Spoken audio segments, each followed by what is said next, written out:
Butiran pasir ini memang super duper kecil, cuma berdiameter sekitar 2 mm. Yuk kita bayangin bumi kita sebesar itu, ukurannya nggak sampai segitu kok kalau kita melihatnya dalam skala kosmik. Nah kan, kita ini cuma butiran debu di semesta yang luas. Jangan sombong, oke? Nggak percaya? Tonton terus videonya sampai habis ya. Bulan akan ada di sekitar sini, jaraknya sekitar 5 cm dan ukurannya sekitar sepertiganya butiran pasir. Tapi ini cuma perkiraan loh ya, jadi anggaplah begitu. Yuk lanjut lagi, coba tebak, tetangga terdekat bumi selain bulan tuh apa ya? Ya, bener banget, Venus. Planet ini dijuluki sebagai kembaran bumi karena ukuran dan masanya kurang lebih sama. Oke, taruh dulu butiran pasirnya di sini sebagai Venus. Untuk memperkirakan jaraknya, kita perlu berjalan agak jauh lagi, sekitar 6 meter dari butiran pasir yang tadi kita anggap sebagai bumi. Itu pun masih jarak terdekatnya loh. Oke sip, catat. Planet berikutnya yaitu Merkurius. Ukurannya setengah kalinya bumi. Kali ini kita pakai butir garam aja deh, biar lebih bervariasi. Menurutmu, seberapa jauh sih lokasinya dari si tetangga Venus? Kalau segitu belum cukup lah. Ya, kira-kira ada di sini, sejauh hampir 8 meter, hampir seukuran bus tingkat London. Kita tahulah ya, jarak Merkurius paling dekat dengan matahari. Jadi, yuk kita lihat dulu bintang besar dan perkasa ini. Anggaplah ukurannya sebesar batu, dan diameternya kira-kira 20 cm. Sip, ukuran segitu udah pas kok. Harus ditaruh di mana nih?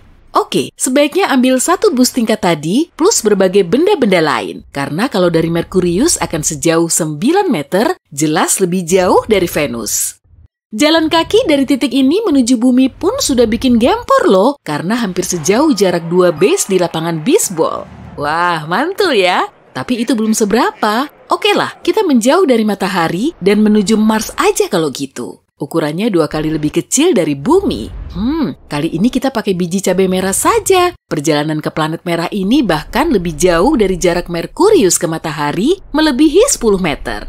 Ya, kira-kira di sini lokasinya. Nah, siap-siap ya, akan ada fenomena keren. Kita melintasi sabuk asteroid untuk mencapai Jupiter. Jaraknya sekitar 84 meter, hampir setinggi patung Liberty. Planetnya sendiri malah cuma seukuran buah anggur atau berdiameter 2,5 cm. Oke, ambil lagi buah anggur yang lebih kecil, lalu kita perlu berjalan sampai sejauh 100 meter. Itulah jarak dari Jupiter menuju Saturnus. Apa kamu masih bisa melihat batu yang tadi kita anggap sebagai matahari? Enggak kan? Kalau kamu naik ke puncak jembatan Golden Gate di California, lalu menarik garis dari titik terendah menuju titik tertingginya, maka kamu akan tahu jarak antara Saturnus dan Uranus, planet ke-7 di tata surya kita. Bisa kamu amati kan? Jaraknya terus menjauh dan perjalanan kita masih panjang. Oke lah, mending kita lanjut ke Neptunus, saudaranya Uranus. Meskipun keduanya bertetangga, kita perlu berjalan 250 meter lagi untuk sampai ke tujuan. Nah, untuk memahami skalanya, coba deh jajarkan 5 kolam renang ukuran Olimpiade. Tujuan kita selanjutnya, Pluto yang sudah dicoret dari kakak tata surya kita. Hiks, kalau dari matahari, jaraknya ini perlu ditambah lagi dengan 4 kolam renang ukuran Olimpiade. Ukurannya yang 6 kali lebih kecil dari bumi, bisa kita gambarkan sekecil butiran merica. Saatnya memasuki bagian yang sulit dibayangkan. Yuk kita balik lagi ke matahari, lalu mulai perjalanan lagi dari sana. Apa kamu masih ingat jaraknya? Lebih dari 800 meter. Nah, untuk menempuh perjalanan dari sini menuju batas dalam tata surya, kita perlu mengelilingi seantero planet sebanyak 4 kali. Bayangin aja, matahari yang kita lihat ini masih dalam skala sebesar batu yang diameternya 20 cm. Kemudian, kita akan berada di sabuk besar berupa bongkahan es yang melayang-layang. Awan Oort. Lebar sabuk ini melebihi tepi luar planet kita. Sulit juga kalau mau membandingkannya. Oke lah, coba dulu aja. Ambil 3 batu sebesar matahari kita, lalu jajarkan di sini. Nah, coba bayangin, masing-masing batu ini seukuran matahari yang sebenarnya. Itulah diameter awan Oort yang melingkari seluruh tata surya kita. Kalau kita memasukkannya ke skala awal tadi, matahari tidak akan terlihat karena cuma sebesar atom. Kita mulai dari awal ya. Bola batu ini punya volume ruang yang masih misterius. Radiusnya kira-kira 1 tahun cahaya, anggaplah 1 cm. Nah, dari sinilah titik awal kita. Sistem bintang yang paling dekat dari sini yaitu Alpha Centauri dan jaraknya sekitar 4 cm. Di dalamnya ada 3 bintang. Setidaknya ada 1 planet yang kemungkinan laik huni dan dalam skala ini sistemnya masih terlalu kecil. Tapi mari kita asumsikan lagi kalau butiran pasir ini sudah cukup. Saatnya melanjutkan perjalanan. Tujuan kita selanjutnya adalah tepi galaksi Bima Sakti. Galaksi kita ini berdiameter sekitar 100.000 tahun cahaya. Lokasi kita kan lumayan dekat dari pusatnya, maka perjalanan ke sana cuma perlu waktu selama 50.000 tahun cahaya. Pada skala super kecil ini, ukurannya akan menjadi 500 meter, kurang lebih sama dengan tinggi menara CN di Toronto. Tetangga terdekat kita dari sini yaitu galaksi Andromeda. Suatu hari nanti, entah kapan, galaksi Andromeda akan bertabrakan dengan Bima Sakti. Nah, untuk sampai ke sana, kita harus menempuh perjalanan hampir sejauh 25 km. Setara dengan 2,5 juta tahun cahaya dalam hitungan normal. Tambahin dikit ya, jarak segitu setara dengan 2,5 kalinya tempat terdalam di Palung Mariana, Challenger Deep. Akhirnya kita bisa membandingkan objek yang skalanya lebih besar, NGC 604, nebula bintang di galaksi Triangulum. Kalau ditarik dalam satu garis lurus, kita cuma perlu menempuh jarak sejauh 2 km dari tempat kita sekarang. Oke deh, yuk langsung aja. Nebula ini berdiameter sekitar 1.500 tahun cahaya. Skalakan saja menjadi 15 meter. Itu sih setinggi gedung 5 lantai. Mundur dulu sedikit yuk, sekitar 800 meteran untuk melihat objek lain. Diameternya hampir sepanjang pesawat Boeing 747. Objek ini ternyata juga termasuk galaksi loh, lebih tepatnya galaksi Katai. Messier 32 berdiameter 6.500 tahun cahaya dan mengorbit galaksi Andromeda sebagai satelit. Sebetulnya sih keduanya saling mengitari dan Messier tertarik oleh gravitasi saudaranya yang lebih jumbo. Mau nggak ku ajakin ke tempat yang paling menakjubkan seumur hidupmu? Oke, siap-siap ya. Kita akan membahas soal jarak dan ukuran yang kelihatannya mustahil. Kembali lagi ke batu-batu yang tadi kita susun, tata surya kita. Nah, kita naik dan menjauh lagi dari sistem bintang itu, sampailah di galaksi Bima Sakti. Lebarnya 1 km. Naik terus, dan kita bisa lihat kekosongan besar di sekitar galaksi yang telah kita lalui. Area ini membentang sejauh 25 km. Lalu, ada juga galaksi dan galaksi Katai yang mengelilinginya. Letaknya ada di dekat galaksi kita, ada Andromeda dan teman-temannya. Kita masih melambung dan akhirnya bisa melihat seluruh grup lokal yang merupakan gugus galaksi. Bima Sakti saja tidak sampai 1%-nya loh, diameternya 100 km. Naik lagi, sampailah di Laniakea Supercluster dengan cahaya benderangnya. Supercluster ini menaungi grup lokal. Dari sini, galaksi kita bahkan tidak terlihat karena diameternya sekitar 5.200 km. Lebih jauh dari jarak antara Los Angeles dengan New York. Sabar dulu, ini belum selesai loh. Kita semakin melambung dan terus meninggi hingga terlihat tembok besar Bose. Supercluster ini terlampau jauh dari galaksi kita dan pada skala ini diameternya sekitar 10.000 km. Bahkan jauh lebih panjang dari tembok besar Tiongkok dan semua cabangnya. Pantesan aja namanya Bose. Kita sudah sampai di angkasa luar dan model seluruh galaksi kita ada jauh di bawah sana. Semuanya tidak terlihat kecuali dengan bantuan teleskop. Wah, ini nih objek terbesar di alam semesta yang bisa diamati. Tembok besar Hercules Corona Borealis. Pada skala saat ini, jaraknya sejauh 100.000 km dari bumi atau 1/4 kalinya menuju bulan. Diameternya juga sama, sehingga perlu 1/4-nya lagi. Di luar sana ada triliunan galaksi, nebula, dan bintang. Kemungkinannya juga hampir tak terbatas, tapi semesta selalu berkembang. Prosesnya masih terus berlangsung. Penelitian terkini menyebutkan alam semesta punya kemiripan dengan otak manusia, hanya saja ukurannya jauh lebih besar. Jaringan saraf di dalam otak terdiri dari sekitar 86 miliar neuron, sedangkan alam semesta yang sudah tersingkap punya sekitar 100 miliar galaksi. Struktur galaksi dan sel saraf juga serupa. Keduanya merupakan jaringan rumit yang menghubungkan serat panjang mirip benang. Di masing-masing sistem, seratnya cuma sekitar 30% dari massa total, sedangkan 70%-nya lagi berupa air di dalam otak atau energi gelap di alam semesta. Koneksi antar galaksi dan antar sel saraf ternyata juga sangat mirip. Proses di dalamnya mengikuti prinsip fisika yang sama. Meski begitu, sebagian peneliti mengklaim kemiripan antara otak dan alam semesta cuma terlihat dari luarnya saja. Otak kita menangkap berbagai detail kecil dan mengaitkannya, hingga akhirnya terbentuklah kesimpulan sebetulnya otak dan alam semesta ini tidak punya kesamaan layaknya otak adalah miniatur alam semesta. Selama miliaran tahun ke depan, alam semesta bisa saja terus mengembang sampai bintang tidak bisa terlihat lagi. Untuk mengubahnya menjadi lubang hitam, bumi perlu dimampatkan sampai seukuran kelereng. Sedangkan matahari perlu dipadatkan sampai diameternya 6 km. Galaksi ledakan bintang adalah galaksi yang sedang melahirkan sejumlah bintang dalam kecepatan tinggi. Fenomena ini biasanya terjadi setelah dua galaksi saling menyatu.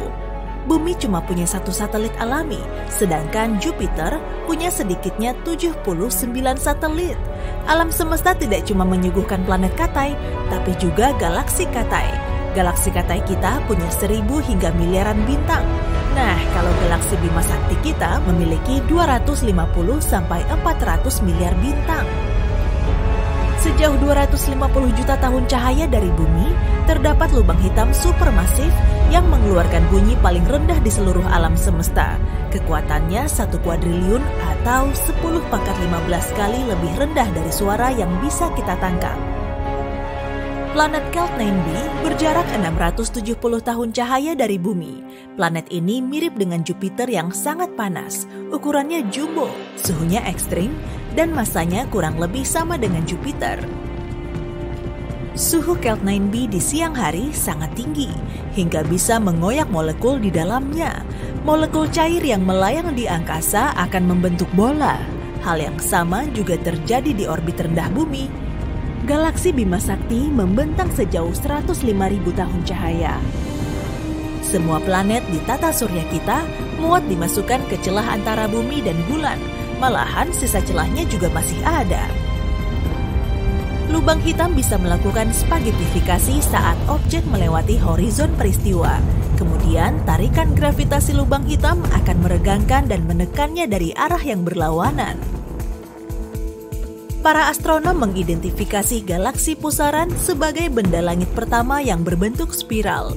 Lengan panjangnya terdiri dari gas, bintang, dan taburan debu halus. Di bumi, kita cuma bisa mengamati 5% dari seluruh alam semesta. Bintang yang terlalu dekat dengan lubang hitam bisa koyak dengan gaya gravitasinya. Planet raksasa WASP-12b berjarak 1.400 tahun cahaya dari bumi, dan sebagian besarnya terdiri dari gas. Planet ini diprediksi akan hancur karena orbitnya sangat dekat dengan bintang induknya. Dalam waktu sekitar 10 juta tahun lagi, WASP-12b akan ditelan oleh bintang rakus itu. Menurut perkiraan, galaksi Bima Sakti dan Andromeda akan bertabrakan dalam waktu sekitar 4 miliar tahun. Kemudian akan terbentuk galaksi elips raksasa. Enceladus, salah satu satelit mini milik Saturnus, memantulkan cahaya matahari hampir sebanyak 90%. Akibatnya, satelit ini menjadi salah satu objek yang paling terang di seluruh tata surya. Karena tidak banyak menyerap cahaya matahari, suhu di permukaannya juga sangat dingin, bisa mencapai minus 200 derajat Celcius. Gunung tertinggi di tata surya yaitu Olympus Mons di Mars. Tingginya saja 3 kali gunung Everest. Kalau diamati dari puncaknya, lereng Olympus Mons akan tertutup oleh garis lengkung planet. Di tata surya kita, cuma Merkurius dan Venus yang nggak punya satelit alami. Para ilmuwan berencana mengirimkan droid ke Mars agar planet ini punya banyak alat berat. Droid tersebut terbuat dari bahan yang lebih kuat agar gravitasi Mars juga makin kuat. Objek di planet merah ini memang 3 kali lebih ringan daripada di bumi. Satelit terbesar Pluto bernama Charon. Ukurannya 2 kali lebih kecil dari si planet Katai. Karena itulah Charon terkenal sebagai satelit terbesar berdasarkan ukuran planet induknya. 3 bola golf mendarat di bulan setelah diluncurkan dalam misi Apollo 14. Menurut para ahli matematika, lubang putih kemungkinan ada, meskipun belum bisa ditemukan. Kalau melihatnya, kita tidak akan bisa memasuki lubang putih dari sisi luar. Meski begitu, cahaya dan berbagai materi akan terpancar keluar. Planet kita berotasi penuh selama 1 hari. Kalau matahari, lain lagi, ukurannya sangat besar sehingga perlu waktu selama 25-35 hari di bumi untuk berotasi penuh.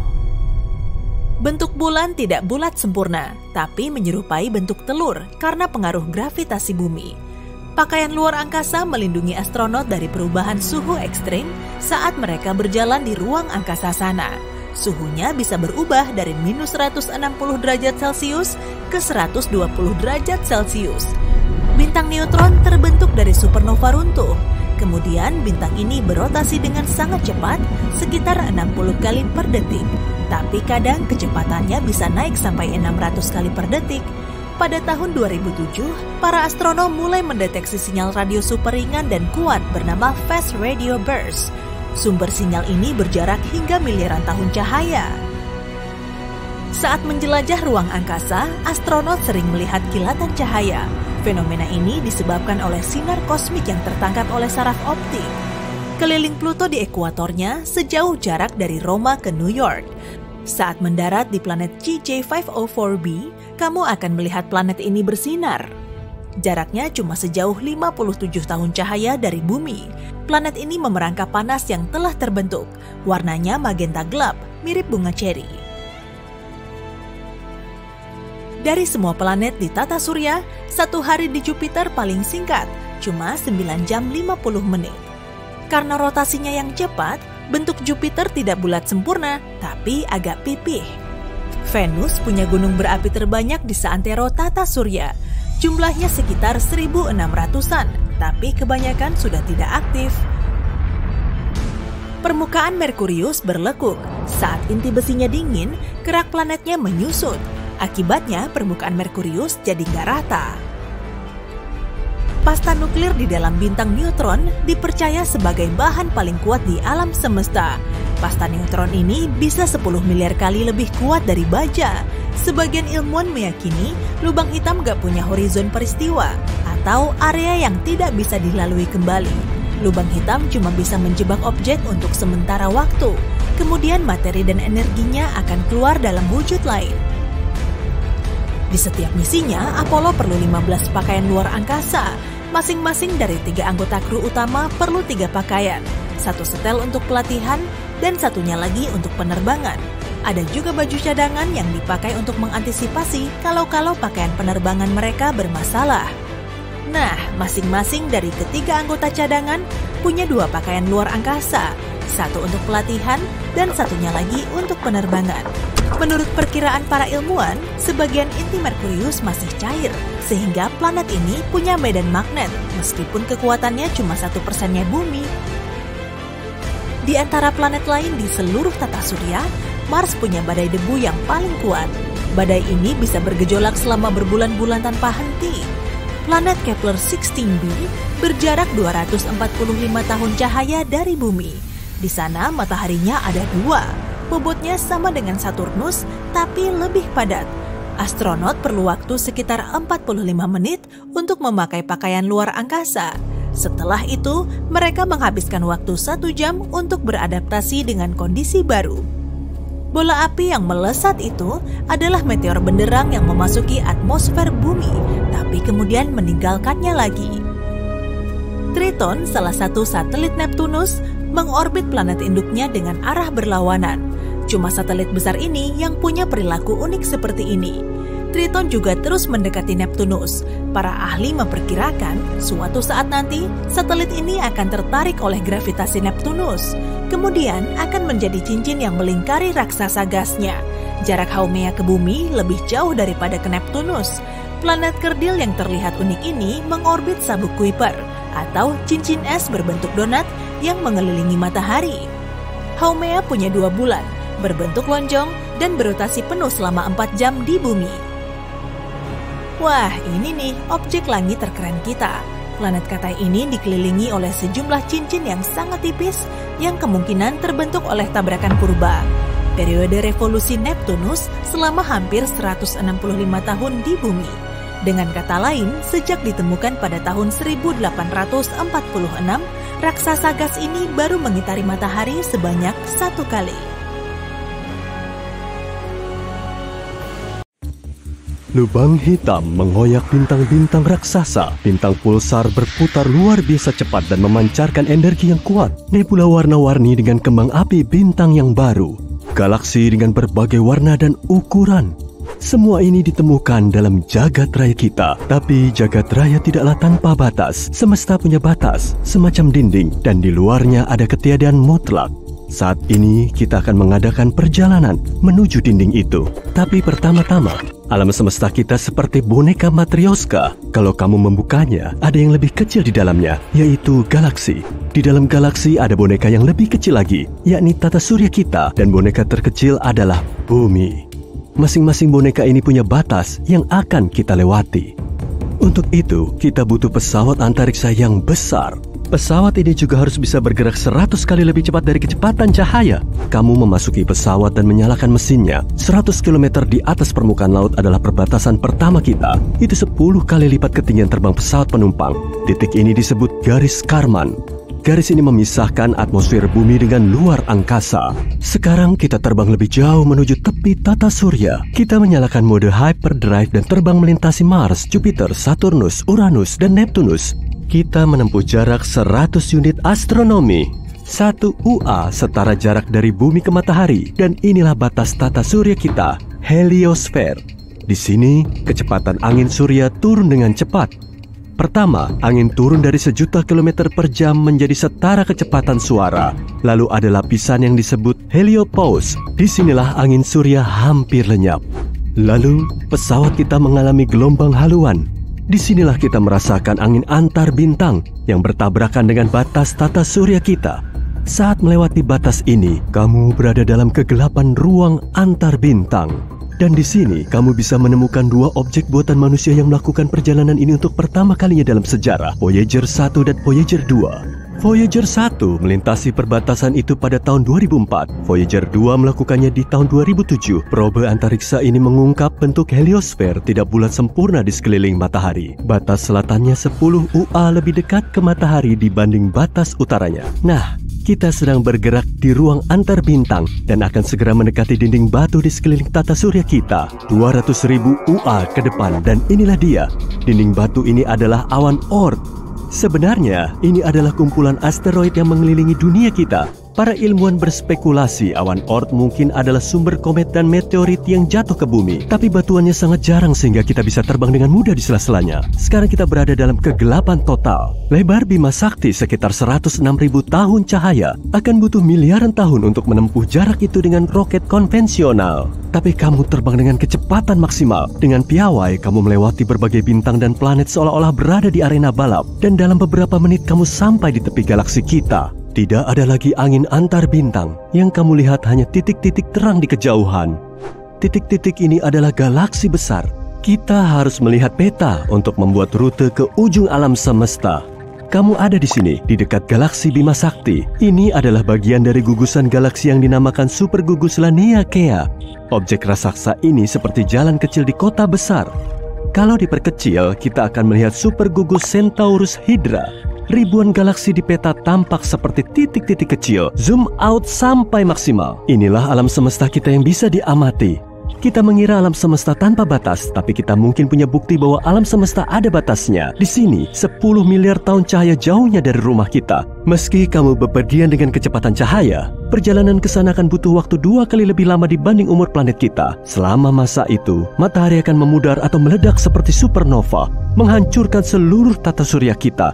Dan kalau kamu bisa berumur sepanjang itu lalu kamu pulang, kamu tidak akan bisa melihat galaksi kita lagi. Galaksi kita sudah lama bertabrakan dengan Andromeda dan telah melebur menjadi satu objek kosmik besar. Untunglah pesawatmu bisa membelokkan ruang waktu, sehingga perjalanan ini hanya butuh waktu beberapa detik saja. Boom! Selamat, kamu sampai di tujuan, yaitu Eridanus Super Void. Sebagian ilmuwan percaya lokasi ini adalah bukti tabrakan alam semesta kita dengan objek cukup besar sehingga meninggalkan bekas seluas itu.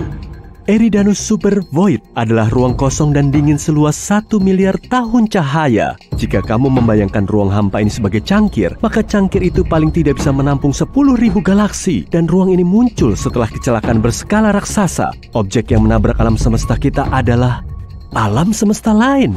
Ya, alam semesta lain mungkin saja ada. Bayangkan seluruh alam semesta kita sebagai gelembung raksasa yang berisi semua gugusan galaksi dalam alam semesta yang bisa diamati. Mungkin jumlah gelembung seperti itu tak terbatas dan mungkin saja terbentuk selama Big Bang. Alam semesta ini mungkin berbeda dengan alam semesta kita. Semesta itu mungkin punya galaksi dan nebula lain. Tapi gelembung-gelembung ini juga mungkin saja semesta paralel. Ini artinya, kalau kamu lebih memilih sereal daripada oatmeal di pagi hari, di alam semesta lain mungkin kembaranmu akan memilih oatmeal. Tiap pilihan yang kamu ambil punya konsekuensi yang sama sekali berbeda di dunia paralel. Dan karena jumlah serta pilihannya tak terbatas, jumlah semesta paralel bisa tak terhingga. Jadi seperti gelembung biasa, alam semesta kita punya dinding di dekat Eridanus Super Void. Dahulu kala, sebuah gelembung lain melayang melewati gelembung kita. Saat saling mendekat, medan gravitasi keduanya mulai berinteraksi. Dinding batas kita mulai berubah bentuk dan tertarik ke arah alam semesta lain. Hal yang sama juga berlaku di seberang sana. Lalu dinding kedua alam semesta ini bersentuhan. Tapi saat gelembung bergerak, koneksi tadi mulai putus. Dan semesta lain mengoyak sepotong besar alam semesta kita. Ruang hampa dingin terbentuk di lokasi tabrakan. Dan itulah Eridanus Super Void. Masalahnya adalah alam semesta tampak sama bagi pengamat, dari manapun sudut pandangnya. Misalnya, bayangkan sebuah bola basket yang melayang di udara. Kalau kita letakkan seekor semut di atas bola itu dan menyuruhnya mencari ujung bola, semut akan mulai mengitarinya seraya membuat lingkaran dalam jumlah tak terbatas. Tapi lanskap di sekitar semut tidak akan berubah. Yang dilihatnya hanya ufuk yang melengkung. Itu karena bola tetap sama dari sudut pandang manapun. Hal yang sama terjadi saat kita mencoba menemukan tepian alam semesta kita. Itu karena kita membayangkan dunia dalam bentuk 3 dimensi dan pandangan kita terbatas. Misalnya, kamu melihat sebuah persegi 2 dimensi biasa. Jika kamu menambahkan kedalaman dan mengubah sudut pandang, tada, jadilah kubus. Jika kita bisa melihat alam semesta dalam bentuk 4 dimensi, sebuah persegi mungkin akan tampak sangat berbeda. Tapi mungkin kita bisa meninggalkan gelembung kita. Kunci bepergian ke alam semesta lain bisa jadi ada dalam lubang hitam. Lubang hitam adalah salah satu objek paling misterius di alam semesta. Bobotnya sangat berat sehingga tidak hanya membelokkan ruang, tapi juga waktu. Ini seolah kita meletakkan batu besar di atas jaring. Jaring akan mengendur dan makin kamu mendekati batu, makin dalam lengkungannya. Begitu berada dalam medan gravitasi lubang hitam, kamu tidak akan bisa meninggalkannya. Kita masih belum tahu apa sebenarnya yang berada di pusat lubang hitam. Beberapa ilmuwan berspekulasi bahwa lubang putih juga ada. Secara teori, seharusnya lubang putih terbentuk bersama lubang hitam. Sesuai namanya, lubang putih sangat berlawanan dengan lubang hitam. Tidak ada yang bisa mendekati lubang putih. Saat ini belum ada data tentang objek seperti itu, tapi teori relativitas umum menyatakan lubang putih memang ada. Ada juga teori bahwa lubang hitam adalah lorong menuju alam semesta lain. Saat memasuki lubang hitam, kamu bisa keluar di sisi lain melalui horizon peristiwa lubang putih. Jadi kamu melewati perbatasan alam semesta dan mendapati dirimu berada di dunia yang sama sekali berbeda. Tapi, kita mungkin punya bukti bahwa lubang putih itu ada. Di tahun 2006, para ilmuwan menemukan semburan energi di suatu tempat sejauh 1,6 miliar tahun cahaya dari bumi. Semburan ini unik, tidak seperti ledakan supernova atau menyatunya 2 lubang hitam. Beberapa astronom percaya itu adalah peristiwa lahirnya lubang putih. Tapi karena tidak stabil, semburan itu segera hancur. Proses ini serupa dengan peristiwa terbentuknya seluruh alam semesta, Big Bang. Maka, ilmuwan menamakannya Little Bang.